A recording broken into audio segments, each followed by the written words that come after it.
캘리포니아 북부 해안으로 휴가를 떠나는 윌슨 가족. 음악까지 더해지며 휴가다운 휴가를 즐길 수 있을 거란 기대감이 가득합니다. 음악은 루니즈의 아이가 5 on it. 감독 조던 필은 캘리포니아 북부를 배경으로 한 이 영화에서 이 지역의 고전 힙합 곡이기도 하고 이 곡의 비트는 마치 나이트메어 사운드 트랙의 악몽을 연상시키는 고유의 비밀스러운 느낌을 가지고 있어 사용했을 뿐이라고 이유를 밝히고 있지만 짜오는 공개되지 않은 다른 가족 구성원을 의미하며 이로써 악몽이 시작되는 섬뜩함을 느낄 수 있는 곡으로 해석되기도 합니다. 어느새 유년 시절 지내던 해변입니다. 그런데 무언가 섬뜩한 우연의 일치가 느껴지고 해결되지 않은 과거의 트라우마가 되살아나기 시작하며 왠지 불안해지는 아델레이드. 해변에 드리워진 그림자. 나면서 내가 아닌, 우리면서 우리가 아닌 존재를 예시하듯 뚜렷합니다. 제이슨의 가면은 하늘을 향해 있습니다. 서로 다른 존재뿐만이 아니라 병행하여 존재하는 다른 세계가 있음을 상징하고 있습니다. 이미 기다리고 있던 친구들이 있었군요. 테일러 부부입니다. 일상적인 담소를 나누고 조라는 음악 감상 중입니다. 그렇잖아도 불안감 가득한 아델레이드. 제이슨이 보이지 않습니다.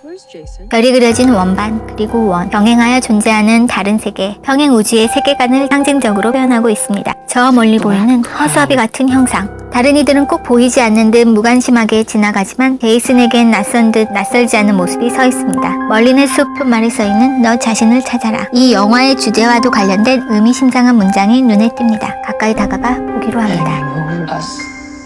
피범벅이 되어있는 손. 그는 누구였을까요? 너무 놀라 도망치는 제이슨. 아델레이드 눈에 제이슨이 들어옵니다. 계속된 불안감에 조금은 해방된 듯하군요. 요트 선착장. 아빠 게이브는 요트를 타고 신이 났습니다. 그런데 이 요트, 게이브의 요트가 막인 맞는 걸까요? 조라가 입은 티엔 토끼가 그려져 있네요. 이상한 하루, 어둑한 밤, 긴 밤이 시작될 것 같습니다. 제이슨은 오늘 있었던 일에 대한 충격으로 불안한 모습을 보입니다. 조라의 방도 확인합니다. 제이슨은 쉽게 잠이 오지 않고 손에 쥔 라이터를 켜는 순간 앞에 똑같은 동작, 자신과 쏙 닮은 가면을 쓴 아이가 있습니다. 가면을 벗은 아이는 얼굴에 커다란 화상을 입고 있지만 제이슨과 똑같이 생긴 아이입니다. 꿈일까요? 현실인지 꿈인지 알 수 없는 상황. 밖을 보니 4명의 검은 실루엣이 보입니다. 아빠 엄마에게 누군가 있음을 알리고 빨간 옷을 입고 손에 손을 잡고는 미동조차 안 하는 가족. 그런 모습이 오히려 위협적으로 느낀 아델레이드는 공포감이 밀려옵니다. 불청객들의 등장에 야구방망이 들고 나가보는 아빠. 대답도 않고 물러설 기미도 보이지 않자 일단 아빠는 들어와 문을 걸어 잠급니다. 누군가와 통화한 엄마의 불길한 예감은 적중하기 시작합니다. 순식간 빠르게 초인적인 힘으로 비정상적인 행동으로 이미 현관 앞으로 와 있습니다. 잠겼던 문은 쉽게 열려버리고 대체 누굴까요? 아빠의 손에 들려있던 야구방망이는 어느새 이 남자의 손에 들려있습니다. 나를 보는 듯한 두려움. 난데 내가 아닌, 우리인데 우리가 아닌, 우리와 똑같이 생긴 수상하고 기이한 존재. 조던 필 감독은 이들을 테더드라고 명하고 있습니다.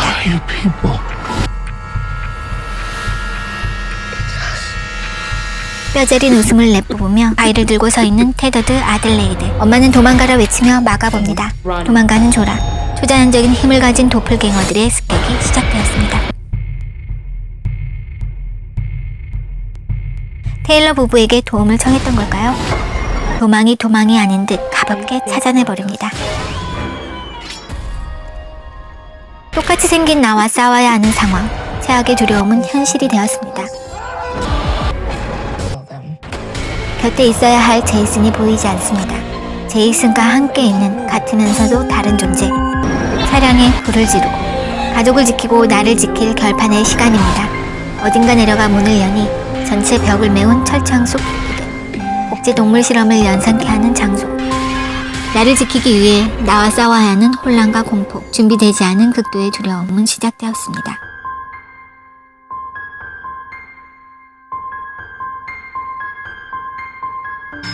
그녀는 설명할 수 없는 불길한 징후를 예감하고 있었습니다. 섬뜩한 데자뷰 같은 그녀의 과거 속에서 그리고 지금 또 겪고 있습니다. 과연 그녀는 자신에게서 자신을 찾고 가족을 지켜낼 수 있을까요? 조던 필 감독이 자신의 비전을 고수하기 위해 메이저 영화사 감독 제안도 거절하고 만든 겟아웃 차기작 어스입니다.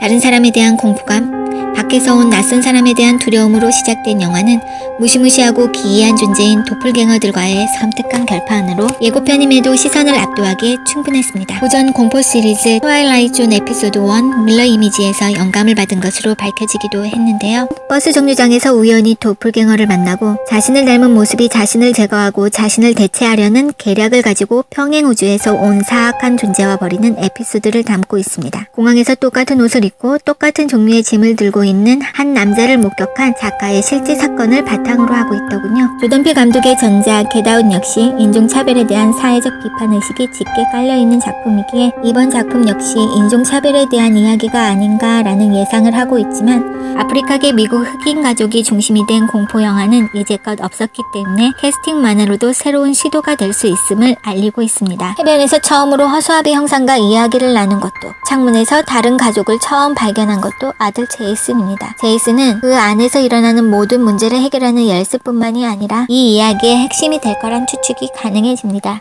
이 영화에서 느껴지는 굵직한 스토리의 중요 아이템은 토끼와 가이입니다. 조던필 감독은 자신이 공포영화에서 떠오르는 두 가지 이미지를 토끼와 가이라고 이야기하고 있지만 가위는 연결을 단절하기 위한 가장 쉬운 무기이고 토끼는 복제동물 실험에서 사용되어지는 가장 대표적인 동물입니다.